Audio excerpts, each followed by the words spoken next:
Dalam dunia keuangan, ada satu fenomena yang jarang berlaku. Tapi apabila ia berlaku, ia menandakan sesuatu besar sedang bergerak.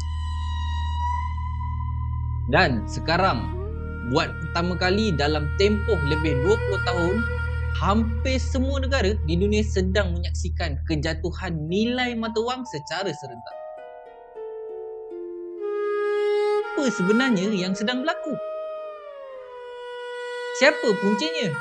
Dan apa maksudnya untuk kita sebagai trader, pelabur dan pengguna biasa?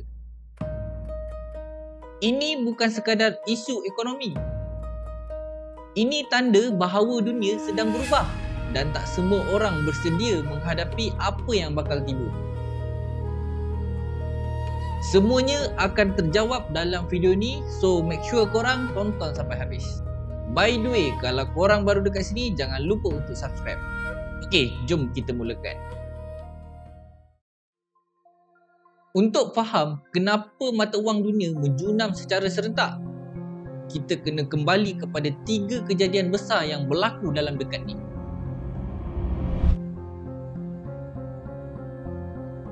Sejak 2022 hingga 2024, Federal Reserve menaikkan kadar faedah paling agresif sejak 1980-an. Kesan yang utama adalah modal global berpindah dari negara membangun ke US. Justru itu, USD menjadi semakin kuat. Dan secara automatiknya, nilai mata wang lain jatuh. Ini dipanggil sebagai flight to safety.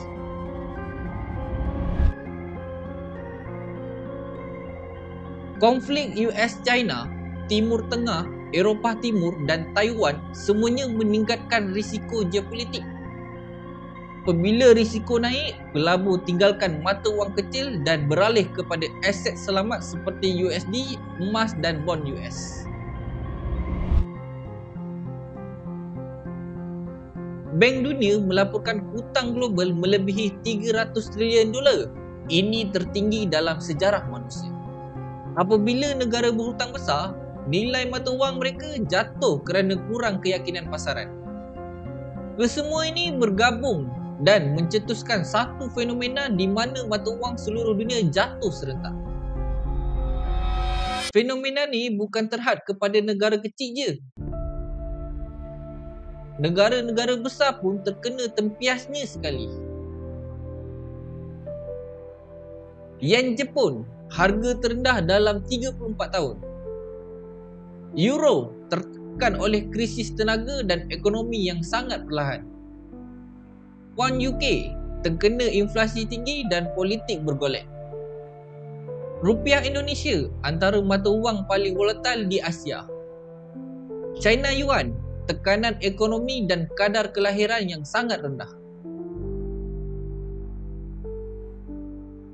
Secara ringkasnya, dari Asia ke Eropah, dari Timur Tengah ke Amerika Latin, nilai mata wang jatuh seperti domino dan ini bukan fenomena yang biasa. Jadi, persoalannya, kenapa kejatuhan ni berlaku serentak? Ada 5 faktor besar yang membuatkan dunia jatuh dalam masa yang sama. Pertama, Dollar Milkshake Theory. Ini adalah teori popular oleh Brand Johnson. Teori dia macam ni. Bila dunia dalam krisis, modal global serap masuk ke USD. Lepas tu USD sangat kuat. Ini membuatkan negara lain hilang likuiditi. Dan boom, mata wang jatuh serentak. Kedua, perang dagangan teknologi US-China. Ada sekatan chip, sekatan AI dan sekatan perdagangan. Dua kuasa besar ni bergaduh membuatkan pasaran dunia tak stabil yang seterusnya membuatkan mata wang global melemah.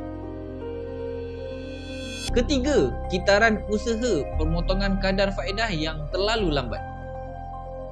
Banyak negara berhutang besar, jadi mereka tak berani untuk turunkan interest rate.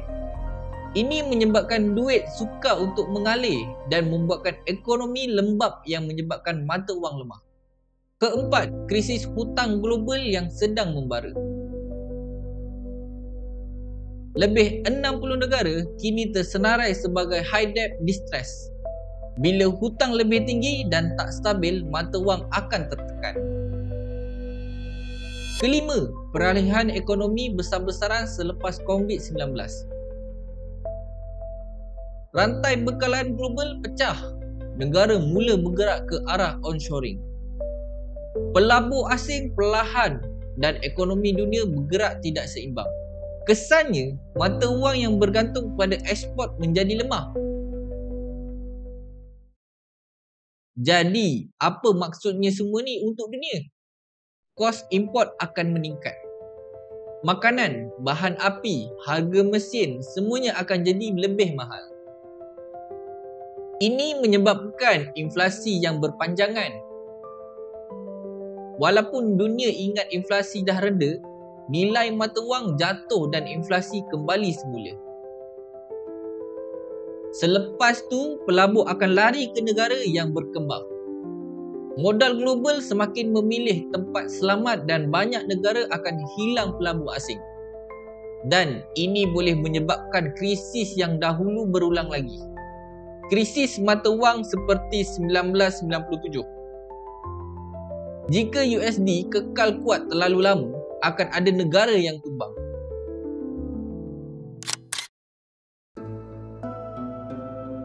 So, apa impak terhadap trader pula? Volatility akan meningkat. Pair seperti USD JPY, GBP USD dan Euro USD boleh bergerak secara liar. Trend jangka panjang juga akan lebih mudah untuk dikesan. Market emas dan kripto juga akan meletup disebabkan orang mula mencari aset pelindung. Kita sebagai trader boleh mengambil kesempatan dalam hal ini. Apa yang kita perlu buat adalah jangan melawan trend USD. Market news juga menjadi semakin penting. Data seperti FOMC, inflasi, kadar faedah dan geopolitik menjadi sangat penting pada saat-saat ini, so make sure korang fokus. Kita sedang berada dalam satu perubahan besar yang jarang berlaku. Fenomena kejatuhan serentak mata wang dunia ni bukan tanda kecil. Ia adalah amaran awal tentang sesuatu lebih besar sedang berlaku dalam ekonomi global. Bagi trader, ini masa untuk bertenang, analisa dan sentiasa bersedia. Sebab setiap krisis selalunya membuka peluang untuk mereka yang faham bagaimana dunia bergerak. Apa pendapat korang tentang benda ni? Korang boleh komen dekat bawah. By the way, kalau korang nak belajar trading secara mendalam dan secara percuma saja, korang boleh klik link dekat bawah.